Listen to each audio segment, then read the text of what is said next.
قوم سمود ہی میں سے اللہ تعالیٰ نے ایک خدا ترس اور نیک انسان کو نبوت کے منصب پر فیض فرمایا۔ ارشاد باری تعالیٰ ہے، اور ہم نے سمود کی طرف ان کے بھائی صالح کو بھیجا۔ حضرت صالح علیہ السلام اپنی قوم کو راہ راست پر لانے کے لیے دن رات کوشش کرتے رہے۔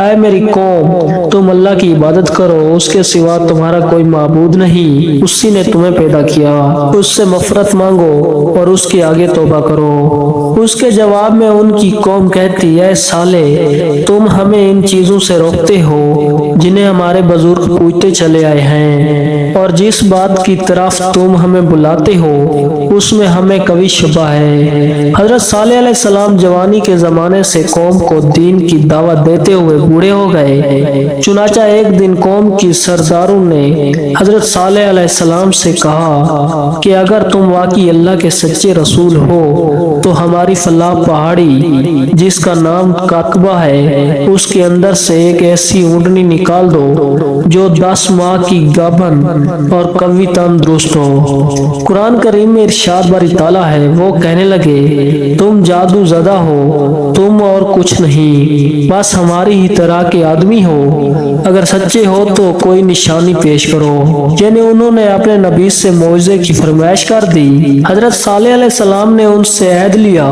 کہ اگر میں تمہارا یہ مطالبہ پورا کر دوں تو پھر تم سب ایمان لے آؤ گے۔ جب سب نے عہد کر لیا تو حضرت صالح علیہ السلام اللہ کے حضور سر بسجود ہو گئے، یہاں تک کہ اللہ نے اپنے نبی کی دعا قبول فرمائی۔ اچانک سامنے کی پہاڑی میں جنبش پیدا ہوئی، چٹان کے 2 ٹکڑے ہوئے اور اس میں سے ایک خوبصورت تندرست اور توانا گبن اونٹنی نمودار ہوئی۔ پوری قوم نے اس حیرت انگیز معجزے کو اپنی جاگتی آنکھوں سے دیکھا، لیکن قوم کے ایک سردار جندہ بن عمرو اور اس کے چند ساتھیوں کے علاوہ کوئی ایمان نہیں لایا۔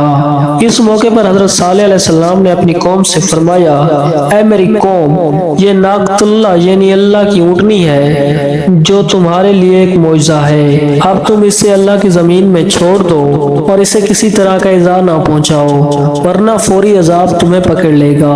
اونٹنی اور اس کا نومولود بچہ سارا دن نخلستان میں چرتے رہتے، قوم سیر ہو کر اونٹنی کا دودھ پیتی، لیکن وہ کام نہ ہوتا۔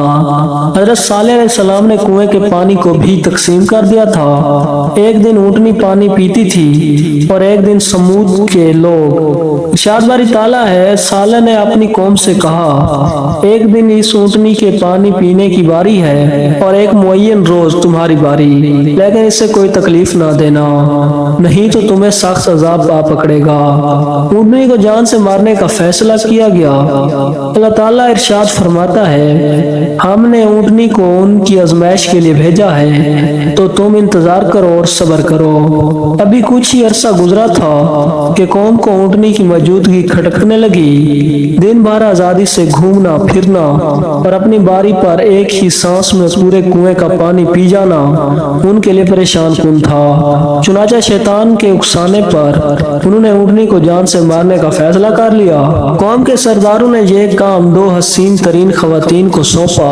ان عورتوں نے شراب و شباب کے رسیاں 2 اوباش نوجوانوں مصرع اور قدار کو اپنی خوبصورت بچیوں سے شادی کے عوض ناقۃ اللہ کے قتل پر آمادہ کیا۔